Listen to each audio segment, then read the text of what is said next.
नहीं है। ठीक, कहां प्रचलित है? ब्रिटेन में। ठीक है, तो याद रखना। अच्छा, रसोई मंत्रिमंडल, आप सबका भी अपना एक किचन कैबिनेट होगा। भाई मंत्रिमंडल मतलब वो लोग जिनके साथ बैठ करके आप डिसीजन लेते हो, जिनका आपके जीवन में इंफ्लुएंस है। तो आपके किचन कैबिनेट में कौन हो सकता है? एक आपका वो, अब मैं वो नहीं बोल रहा था, मम्मी पापा हो गए, भाई हो गए, क्या सास ससुर हो गए, वाह सही बात सही बात, सास ससुर हो गए, ससुरे अभी कुछ बने नहीं, सास ससुर बहुत रखने का मन है? तो जिनसे भी आप मतलब आप समझो, जैसे आप कहीं पर जॉब करो, जैसे आप बताओ डिप्टी कलेक्टर वर्क कर रहे हो या डीएसपी हो, वैसे अभी वैकेंसी नहीं है लेकिन जुड़ जाएगी, है ना, जुड़ेगी, पुलिस विभाग से वैकेंसी नहीं आई। तो जैसे आप डिप्टी कलेक्टर हो, डीएसपी हो, जहां पर आप काम कर रहे हो, जहां काम कर रहे हो वहां के भी आपके कुछ दोस्त होंगे जिनके साथ आप बढ़िया बैठते हो रात में दुख बांटने के लिए, और कुछ आपके घर वाले तो है ना, जैसे बोले सास ससुर, है ना, साले का दखल बहुत ज्यादा होता है और हर कोई चाहता है कि साली थोड़ा दखल अंदाजी करे।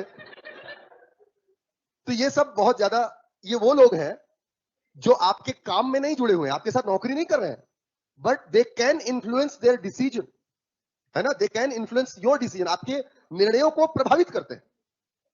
तो आप जिनके साथ बैठ करके निर्णय लें वो मंत्रिमंडल है आपका। लेकिन इस मंत्रिमंडल में अगर आपके घर परिवार दोस्त यार के लोग शामिल हो जाए, मतलब दोस्त यार शामिल हो जाए, तो उसे हम कहेंगे रसोई मंत्रिमंडल। समझ में आया?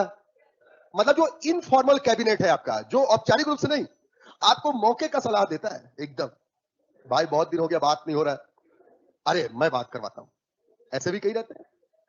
समझ में आया? अरे तुम लोग कैसे कोरोना काल से पढ़ के आए, कसम से कुछ नहीं जानते, जानते हैं? वाह,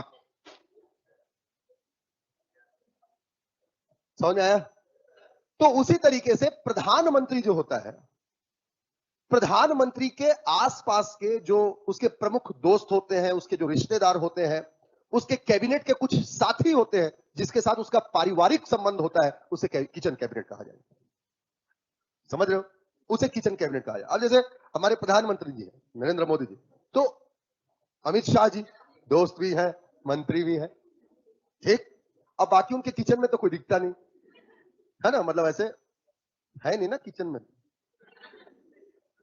किचन कैबिनेट सबसे ज्यादा प्रभावी रहा, सबसे पहले यह शब्द प्रयोग किया गया इंदिरा गांधी जी के शासनकाल के दौरान। जब इंदिरा गांधी जी शासन कर रही थी उस समय किचन कैबिनेट मतलब घर ही में सारे लोग थे ना, राजीव गांधी, फिरोज गांधी, है ना, सब कोई घर में ही थे सारे लोग। तो किचन कैबिनेट बहुत ज्यादा उस समय प्रचलित था। उसके बाद जब अटल बिहारी वाजपेयी जी प्रधानमंत्री बने 1999 में, तो भी किचन कैबिनेट बहुत ज्यादा प्रचलित हुआ, क्योंकि उस समय प्रमोद महाजन, आपका सुषमा स्वराज, लाल कृष्ण आडवाणी जी, है ना, अरुण जेटली जी, ये सब बहुत करीबी मित्र थे उनके, जो उनके निर्णयों में सहायता करते थे। तो ये होता है किचन कैबिनेट। समझ में